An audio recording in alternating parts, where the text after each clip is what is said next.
అలసిన వానికి ఊరడించు మాటలు. సహోదరుడు భక్తి సింగ్ గారి పరిచయం నుండి సేకరించిన అనుదిన ధ్యానములు. జూన్ 7. ఇదిగో నేనును యెహోవా నాకిచ్చిన పిల్లలను సూచనలుగాను మహత్కార్యములుగాను ఉన్నాము. యెషయా గ్రంథం 8వ అధ్యాయం 18వ వచనం. విశ్వాసులైన తల్లిదండ్రులు కుమారులు కుమార్తెల సమాన ప్రేమను కలిగి ఉండవలను. 144 కీర్తన 12వ వచనంలో, మా కుమారులు తమ యవన కాలముందు ఎదిగిన మొక్కల వలె ఉన్నారు, మా కుమార్తెలు నగురునకే చెక్కిన మూలకంబముల వలె ఉన్నారు అని చదువుచున్నాం. ఒక విశ్వాసికి ప్రతి బిడ్డ, అది కుమారుడైనను కుమార్తె అయినను, సమానంగా ప్రశస్తమైన వారు. మనం వారిని సంతోషముతో కృతజ్ఞతతో ఒకే విధంగా స్వీకరించవలను.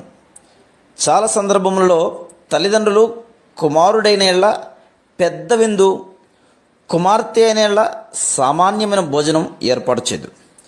చాలా వరకు ప్రతి తల్లి మొదటి బిడ్డ కుమారుడై ఉండవాలని కోరును. బిడ్డ తెల్లగా చక్కగా ఉండేలా తల్లిదండ్రులు అధికమైన ప్రేమను శ్రద్ధను కనపరచుదురు. కానీ బిడ్డ నల్లగా అందవిహీనంగా ఉండేలా తక్కువ ప్రేమను కనపరచుదురు. విశ్వాసులైన తల్లిదండ్రులు తమ పిల్లల విషయంలో పక్షపాతమును చూపకూడదు.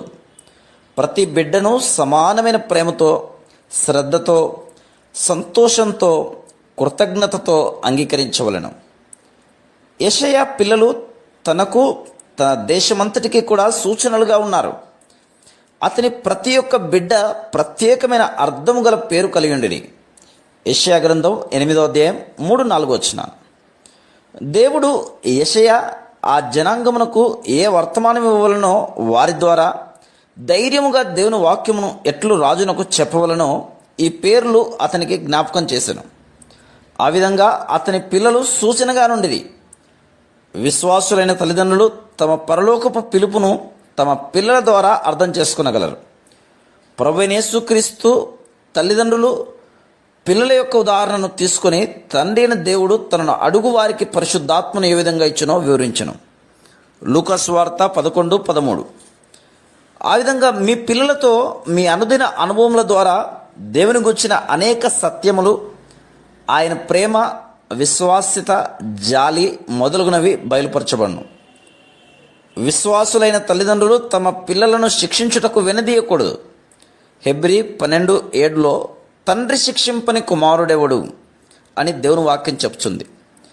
ప్రతి ఒక్క సమయంలోనూ పిల్లలను శిక్షించుచు వారిని దేవుని భయములో పెంచుటయే ఉత్తమం.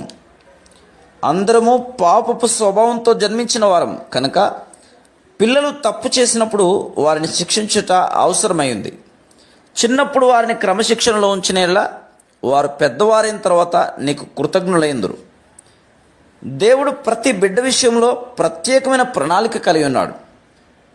ఇర్మియా గ్రంథం 1వ అధ్యాయం 5వ వచనంలో ఇర్మియాను గురించి దేవుడు ఇట్లు చెప్తున్నాడు: గర్భములో నేను నిన్ను రూపింపక మునిపే నిన్నెరిగితిని, నీవు గర్భము నుండి బయలుపడక మునిపే నేను నిన్ను ప్రతిష్ఠించి తిని, జనములకు ప్రవక్తగా నిన్ను నియమించి తిని.